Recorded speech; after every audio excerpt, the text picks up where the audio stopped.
SEO একটি advance course আমাদের YouTube চ্যানেলে আপলোড করে যাচ্ছি স্টেপ বাই স্টেপ। সো যারা এই কোর্সটিতে এনরোল করতে চান তারা এখনই আমাদের চ্যানেলটি সাবস্ক্রাইব করে নোটিফিকেশন বেল বাটনটি অন করে রাখতে ভুলবেন না। আজকের ভিডিওতে আমরা আলোচনা করব সিলো স্ট্রাকচার কি, কিভাবে আপনি যখন আপনার সাইটের এসইও করবেন সেক্ষেত্রে সিলো স্ট্রাকচারটাকে কিভাবে আপনি ফলো করবেন সেই বিষয়টা নিয়ে আজকের ভিডিওতে আমরা আলোচনা করব। এবং ভিডিওটি শুরু করার আগে একটি কথা না বললেই না, আপনি যদি আমার চ্যানেল নতুন দর্শক হয়ে থাকেন তাহলে অবশ্যই আমাদের চ্যানেলটি সাবস্ক্রাইব করে নোটিফিকেশন বেল বাটনটি অন করে রাখবেন। এক্ষেত্রে যখনই আমি কোনো মার্কেটিং রিলেটেড বা মেক মানি অনলাইন বা ডিজিটাল মার্কেটিং রিলেটেড যখন আমি কোনো advance tips and tricks share করবো সেটা কিন্তু একটা নোটিফিকেশন আপনি পেয়ে যাবেন। সো চলুন দেরি না করে মূল ভিডিওতে চলে যাওয়া যাক।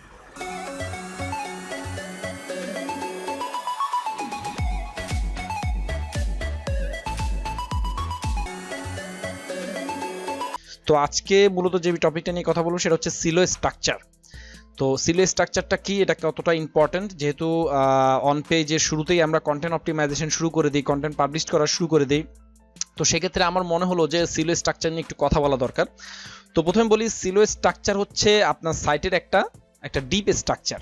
হ্যাঁ, অর্থাৎ আপনার সাইটটা কিভাবে অর্গানাইজ থাকবে, আপনার সাইটটা কিভাবে গ্রুপিং হবে, আপনার সাইটে কিভাবে ক্যাটাগরিগুলো থাকবে, কিভাবে পেজগুলো থাকবে, কিভাবে সাব ক্যাটাগরি থাকবে, এটার একটা ফরমেশন বা এটার একটা ফরম্যাটকে আমরা বলতে পারি সিলো স্ট্রাকচার। একবারে সহজভাবে এটা যদি আপনারা বুঝতে চান বা কেউ যদি চান সেক্ষেত্রে এটা হচ্ছে এটার সংজ্ঞা।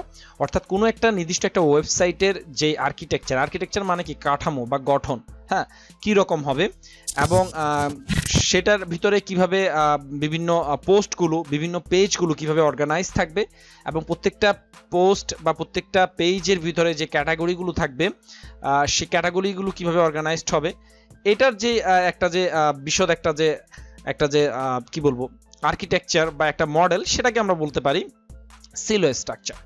আমরা যদি একটু আপনাদেরকে একটু ডিটেলস যদি দেখাই সিলো স্ট্রাকচারটা কি সে বিষয়ে, জাস্ট আপনারা আমার পেইন্ট একটু লক্ষ্য করুন। প্রথমে ধরি এটা হচ্ছে আপনাদের ওয়েবসাইট, ঠিক আছে। আমি এখানে জাস্ট একটা টেক্সট হিসেবে আপনাদের দেখালাম, এটা হচ্ছে আপনাদের ওয়েবসাইট, এটা হচ্ছে আপনাদের ওয়েবসাইট। এখন এই ওয়েবসাইটটা ধরলাম এটা আমার হচ্ছে ওয়েবসাইট marketerboss.com বা RedTechofficial। এখন এই ওয়েবসাইটটাতে আমি চাচ্ছি কিছু বিষয় আলোচনা করার জন্য, আমার পছন্দের বিষয়, যে বিষয়গুলো আমি পছন্দ করি বা যে বিষয়গুলো নিয়ে আমার এক্সপার্টাইজ রয়েছে। তো সেরকম কিছু বিষয় আমি চাচ্ছি কি এই ওয়েবসাইটটাতে আলোচনা করার জন্য, ঠিক আছে। তো আমি এটার বিষয়গুলোকে আমি কিছু ভাগে ডিভাইড করে নিব।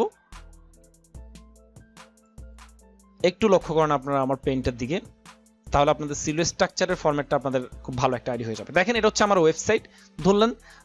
ধরে নেন যে এখানে আমার মিস্টার redoan.com আমার নাম হতে পারে, আমার কোনো পার্সোনাল বিজনেস ব্র্যান্ড নেম হতে পারে, যে কোনো কিছু হতে পারে। এটা হচ্ছে আমার ওয়েবসাইট। তো এই ওয়েবসাইটের ভিতরে আমি আবার কি করলাম, ভাগ করে নিলাম যে আমি চাচ্ছি এই ওয়েবসাইটের ভিতরে আমি এই টপিকগুলো নিয়ে কি আলোচনা করব। মানে আমার একটা পছন্দ রয়েছে যে আমি এই টপিকগুলো নিয়ে আলোচনা করবো। যেমন এই তিনটা টপিক, এখানে তিনটা ধরলাম, এটা আমার একটা ওয়েবসাইট। সিলো স্ট্রাকচারের যে মডিউলটা, সেই মডিউলটা আপনি একটু বোঝার চেষ্টা করুন। এটা হচ্ছে আমার একটা ওয়েবসাইট। এই ওয়েবসাইটে আমি তিনটা পেজ ক্রিয়েট করলাম। প্রথম পেজে আমি আলোচনা করলাম হচ্ছে ব্লগিং নিয়ে, দ্বিতীয় পেজে আমি আলোচনা করলাম হচ্ছে অ্যাফিলিয়েট মার্কেটিং নিয়ে, তৃতীয় পেজে আমি আলোচনা করলাম হচ্ছে এসইও নিয়ে, ঠিক আছে। এটা হচ্ছে আমার তিনটা পেজের, আমার মূলত এই ওয়েবসাইটের তিনটা পেজ আমি ক্রিয়েট করলাম। এই তিনটা পেজের ভিতরে আমি তিনটা টপিক তুলে ধরবো। একটা হচ্ছে ব্লগিং, অ্যাফিলিয়েট মার্কেটিং, এসইও। এখন ব্লগিং এর ভিতরে তো বিভিন্ন কি সাব ক্যাটাগরি রয়েছে না, বা বিভিন্ন সাব বিষয় রয়েছে না ব্লগিং এর ভিতরে। যেমন ব্লগিং একটা বড় একটা নিশ, এই নিশের ভিতরে অনেক কিছু তো রয়েছে। যেমন ধরা যাক হচ্ছে হাউ টু স্টার্ট ব্লগিং, হ্যাঁ, এরপরে ধরা যাক হাউ টু ফাইন্ড কিওয়ার্ড, হ্যাঁ, how to find domain name, হ্যাঁ, হাউ টু ইনস্টল ওয়ার্ডপ্রেস। এরকম বিভিন্ন কি থাকবে, সাব টপিক থাকবে। একটু বিষয়টা মনোযোগ দিয়ে লক্ষ্য করার চেষ্টা করুন। আবার একইভাবে আমি যদি অ্যাফিলিয়েট মার্কেটিং এর নিয়ে যদি শুরু করি, হ্যাঁ, তো আমার এখানে পোস্ট আসতে পারে how to find product, how to create landing page, how to promote affiliate offer, হ্যাঁ, how to affiliate offer conversion. অনেকগুলো টপিক, অনেকগুলো পোস্ট আমার এখানে কি করতে পারে, আসতে পারে। এগুলো হচ্ছে কি আমার কি একটা পেজের আন্ডারে গুরুত্বপূর্ণ কিছু সাব ক্যাটাগরি, ঠিক আছে। এটা যদি আমি ক্যাটাগরি ধরি, আমার এই পেজটাকে যদি আমার একটা ক্যাটাগরি ধরি, এই ক্যাটাগরির আন্ডারে কিছু সাব ক্যাটাগরি থাকবে আমার সাইটে, ওয়েবসাইটে। সেম একইভাবে আমি যদি এসইও যদি শুরু করি, এসইও এর ভিতরে আমার বিভিন্ন টপিক থাকবে, on page SEO, of page SEO, technical SEO, হ্যাঁ, ব্ল্যাক হ্যাট এসইও, হ্যাঁ, হোয়াইট হ্যাট এসইও, এরকম অনেকগুলো কি করতে পারে আমার টপিক থাকতে পারে। এখন এই যে দেখেন প্রথমে আমার যে হোম পেজটা রয়েছে, আমরা জানি হোম পেজে সবসময় সবচেয়ে বেশি ব্যাকলিঙ্ক থাকে। তো সিলেস স্ট্রাকচারের ক্ষেত্রে যেটা হবে, আপনার হোম পেজ থেকে আপনার একবারে আমি খুব সহজে বোঝাচ্ছি, হোম পেজ থেকে আপনার কি হবে, আপনার যে ক্যাটাগরি পেজ যেগুলো রয়েছে, ঠিক আছে, আমি আবারও বলছি, ক্যাটাগরি পেজ যেগুলো রয়েছে সেগুলোতে কি লিঙ্ক যাবে। আপনার হোম পেজ থেকে কোথায় যাবে, ক্যাটাগরি পেজ যেগুলো রয়েছে সেই পেজগুলোতে লিঙ্ক যাবে। এগুলো প্রত্যেকটা অলওয়েজ ট্রাই করবেন পেজ হিসেবে ক্রিয়েট করার জন্য। আমরা ওয়ার্ডপ্রেসে যে ভুলটা করে থাকি, আমরা প্রত্যেকটা ওয়ার্ডপ্রেসে যখন আমরা ক্যাটাগরি ক্রিয়েট করি, ক্যাটাগরিগুলো আমাদের কি মানে পেজ বিভিন্ন গুরুত্বপূর্ণ ক্যাটাগরিগুলো ক্রিয়েট করি, সেগুলো আমরা কি ক্যাটাগরি হিসেবেই ক্রিয়েট করি, কিন্তু এটা কিন্তু গুড প্র্যাকটিস না। আমি আবার বলছি, এটা গুড প্র্যাকটিস না। আপনি যদি অ্যাফিলিয়েট মার্কেটিং এই যে ক্যাটাগরিটা রয়েছে, ক্যাটাগরিটা যদি একটি পেজ হিসেবে ক্রিয়েট করেন, সেক্ষেত্রে গুগল কিন্তু আপনার এই পেজটাকে অনেক বেশি ইম্পর্টেন্স দিবে। সো অলওয়েজ ট্রাই করবেন যখনই কোনো ক্যাটাগরি ক্রিয়েট করবেন সেটা পেজ হিসেবে পাবলিশ করার জন্য, এবং সেই পেজের আন্ডারে চেষ্টা করবেন আপনি বিভিন্ন গুরুত্বপূর্ণ পোস্টগুলোকে বিভিন্ন সাব ক্যাটাগরিতে পাবলিশ করার জন্য। আর লিঙ্কিং এর ক্ষেত্রে যেটা করবেন সেটা হচ্ছে, আমি আবার আপনাদের দেখাচ্ছি, এটা সিলেস স্ট্রাকচার বোঝানোর জন্য এর থেকে সহজভাবে, এর থেকে ভেঙে আপনাদেরকে বোঝাবে না। প্রথমে আপনার ওয়েবসাইট থাকবে, ওয়েবসাইটের আন্ডারে আপনার ক্যাটাগরিগুলো থাকবে, ক্যাটাগরি পেজগুলো থাকবে, সেই ক্যাটাগরি পেজগুলোর আন্ডারে থাকবে আপনার সাব ক্যাটাগরি। এখন দেখেন, এই যে আপনার ক্যাটাগরি পেজ রয়েছে, ঠিক আছে, এই ক্যাটাগরি পেজটা থেকে ধরা যাক আমার আচ্ছা রয়েছে, সেই ক্যাটাগরিগুলো পেজ থেকে লিঙ্ক দেওয়ার জন্য আমাদের কি বিভিন্ন সাব ক্যাটাগরিগুলোতে, ঠিক আছে, আমাদের প্রত্যেকটা সাব ক্যাটাগরিতে আমরা কি করার চেষ্টা করব, লিঙ্ক দেওয়ার চেষ্টা করব। আমি কি বুঝাতে পারলাম? কখনো আপনার একটা ক্যাটাগরি থেকে আরেক ক্যাটাগরিতে কি যাবে না, লিঙ্ক। আমরা বুঝতে পারলাম কখনো ক্যাটাগরি থেকে পেজ থেকে, অর্থাৎ আমাদের যে ক্যাটাগরি পেজগুলো রয়েছে সেই ক্যাটাগরি পেজ থেকে আরেক ক্যাটাগরি পেজে কি যাবে না, লিঙ্ক যাবে না। কিন্তু আমাদের যে ক্যাটাগরি পেজগুলো রয়েছে সেই ক্যাটাগরি পেজগুলো থেকে আমাদের সাব ক্যাটাগরিগুলোতে অলওয়েজ কি যাবে, লিঙ্ক যাবে। এতে করে যেটা হবে, আমাদের এই যে পেজটা রয়েছে এই পেজের ভিতরে যে লিঙ্ক জুসটা রয়েছে সেই লিঙ্ক জুসটা আমাদের সাব যে ক্যাটাগরি যে পেজগুলো রয়েছে বা সাব পেজ যেগুলো রয়েছে বা পোস্ট যেগুলো রয়েছে সেগুলোতে কি লিঙ্ক জুসটা পাস হবে, ঠিক আছে। এবং আমাদের যে হোম পেজ রয়েছে সেই হোম পেজ থেকে আমাদের কি লিঙ্ক জুস পাস হবে হচ্ছে আমাদের যে সাব ক্যাটাগরি পেজগুলো রয়েছে সেই পেজে, এবং সেই পেজ থেকে চলে যাবে কোথায়, আমাদের পরবর্তী যে পেজগুলো আমরা ক্রিয়েট করেছি, যে সাব পেজগুলো ক্রিয়েট করেছি সেই পেজগুলোতে। তো বিষয়টা একটু লক্ষ্য করার চেষ্টা করুন। এটা হচ্ছে আমাদের যদি ওয়েবসাইট হয়ে থাকে, এই যে এখানে যে আমরা যে পেজগুলো ক্রিয়েট করেছি ক্যাটাগরি হিসেবে, এই পেজগুলো হচ্ছে আমাদের কি সিলো পেজও বলতে পারি আমরা। এগুলা কি বলতে পারি, এগুলোকে আমরা সিলো পেজও বলতে পারি। বাট এগুলো আমাদের কি হোম পেজ থেকে সরাসরি আসবে কোথায়, আমাদের ওয়েবসাইটের, ধরা যাক এটা যদি আমাদের ওয়েবসাইট হয়, এটা হচ্ছে আমাদের একটা ওয়েবসাইট।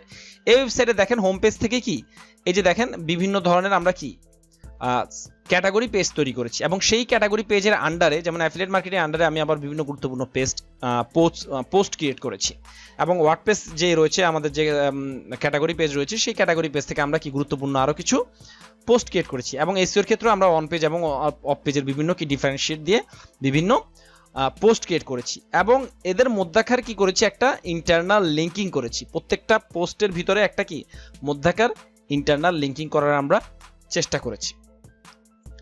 এতে করে যেটা হয়েছে সেটা হচ্ছে যে আমার ওয়েবসাইটের একটা ডিটেইল একটা স্ট্রাকচার কিন্তু কি সে ফলো করছে। গুগল বট খুব সরাসরি বুঝতে পারবে, যদি আমি আপনাদের এক্সাম্পল দিই, গুগল বট ফার্স্টে বুঝতে পারবে, হ্যাঁ মিস্টার marketerboss.com এটা হচ্ছে একটা ওয়েবসাইট। এই ওয়েবসাইটের থেকে গুগল সরাসরি আসলো কোথায়, আমার একটা পেজ নাম হচ্ছে এসইও, এটা কি আমার একটা পেজ, ঠিক আছে, আমার ক্যাটাগরি পেজ।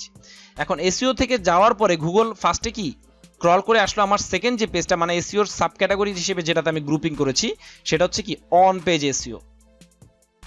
হ্যাঁ, এর পরবর্তীতে অন পেজ এসইও থেকে সে কি স্টেপ বাই স্টেপ চলে গেল কি পরবর্তী পেজে, সেটা কি অফ পেজ এসইও। একটু লক্ষ্য করার চেষ্টা করুন, অফ পেজ এসইও থেকে সে চলে গেল কোথায়, কি টেকনিক্যাল এসইও। হ্যাঁ, এর পরবর্তীতে চলে গেল কোথায়, সে লোকাল এসইও। এরকম কিন্তু ধারাবাহিকভাবে সে বুঝতে পারলো যে এসইও হচ্ছে মূল একটা তার কি পেজ, সেই পেজ থেকে সে কোথায় চলে গেল, আমার পরবর্তীতে যে আমার যে সাব ক্যাটাগরি করা on page SEO, on page SEO থেকে সে চলে গেল of page SEO, of page SEO থেকে চলে গেল সে টেকনিক্যাল এসইও, এরপর চলে গেল সে লোকাল এসইও। এভাবে আস্তে আস্তে যতটুকু ডিফারেন্ট করে আমরা যতটুকু ভাগ করে আপনাদেরকে আমি মানে আপনার যতটুকু একটা ক্যাটাগরির ভিতরে ধরা যাক একটা টপিকের ভিতরে যদি আমি ধরি অ্যাফিলিয়েট মার্কেটিং একটা নিশ, এই নিশটার ভিতরে যত ডিপলি আপনি কি করতে পারেন গ্রুপিং করে আপনার বিভিন্ন পোস্টগুলোকে আপনি সাজাতে পারেন, সেটা একটা সুন্দর আপনার কি সিলুয়েট স্ট্রাকচার হিসেবে আপনার ওয়েবসাইটের জন্য দাঁড়াবে। কিন্তু কখনোই আপনার যে পেজগুলো রয়েছে সেই পেজগুলো থেকে, ক্যাটাগরি পেজগুলো থেকে একটা পেজ থেকে একটা পেজে, আবার আপনি আরেকটা পেজ থেকে আরেকটা পেজে এভাবে লিঙ্কিং করবেন না, এটা সিলুয়েট স্ট্রাকচার নষ্ট হয়ে যায় এক্ষেত্রে। এটা করাটা মোটেই কি সমাচীন নয়। আমরা সবসময় ট্রাই করবো কি একটা ফরম্যাট ফলো করতে, সেটা হচ্ছে আমার ওয়েবসাইট থেকে আমার ক্যাটাগরি পেজগুলো থেকে আমার সাব ক্যাটাগরি পেজে কি যাবে, আমাদের ইন্টারনাল লিঙ্কিংগুলো হবে, ঠিক আছে। এবং এক্ষেত্রে লিঙ্কগুলো যখন হবে চেষ্টা করবেন ডু ফলো লিঙ্ক দেওয়ার জন্য, কোনো সমস্যা নেই, এই লিঙ্কগুলো ডু ফলো রাখলে এক্ষেত্রে আপনার ইন্টারনাল লিঙ্কিং এর ক্ষেত্রে যে লিঙ্ক জুস যেটা রয়েছে সেই লিঙ্ক জুসটা অ্যাপ্রোপ্রিয়েটলি আপনার কি হয়ে যাবে, আপনার প্রত্যেকটা পেজে ভাগ হয়ে যাবে। যেমন এটা যদি আমার একটা ওয়েবসাইটে যদি একটা ব্যাকলিঙ্ক থাকে, সেই ব্যাকলিঙ্কের পাওয়ার যদি এখানে যদি ধরা যাক 100 হয়, তাহলে এই 100টা ডিভাইডেড হয়ে যাবে, প্রথমে আমার পেজে আসবে, পেজ থেকে যাবে আমার সাব যে পেজগুলো রয়েছে প্রত্যেকটা পেজে, অর্থাৎ এই পাওয়ারটা সমপরিমাণভাবে এই সিলুয়েট স্ট্রাকচার ফলো করার পরে প্রত্যেকটা পেজ কি সমান্তরালভাবে প্রত্যেকটা পোস্ট প্রত্যেকটা পেজ পাবে। এক্ষেত্রে আপনার ওয়েবসাইট ধীরে ধীরে আস্তে আস্তে সবগুলো পোস্টে র্যাঙ্কে আসার সম্ভাবনা থাকবে, এবং প্রত্যেকটা পেজে সমানভাবে ব্যাকলিংয়ের যে স্ট্রেন্থটা রয়েছে বা অফ পেজের যে স্ট্রেন্থগুলো রয়েছে সেই স্ট্রেন্থটা নিতে পারবে। তো আশা করছি আপনারা খুব সহজেই বুঝতে পেরেছেন সিলুয়েট স্ট্রাকচার কি। তারপর যদি কারো কোনো কোশ্চেন থেকে থাকে সিলুয়েট স্ট্রাকচার নিয়ে, আমাকে কমেন্ট করে জানাবেন, আমি চেষ্টা করব সিলুয়েট স্ট্রাকচারটা সম্পর্কে আপনাদেরকে আরো ডিটেলস বোঝানোর জন্য। আজকের ভিডিওতে এই পর্যন্ত থাকবে, ধন্যবাদ সবাই।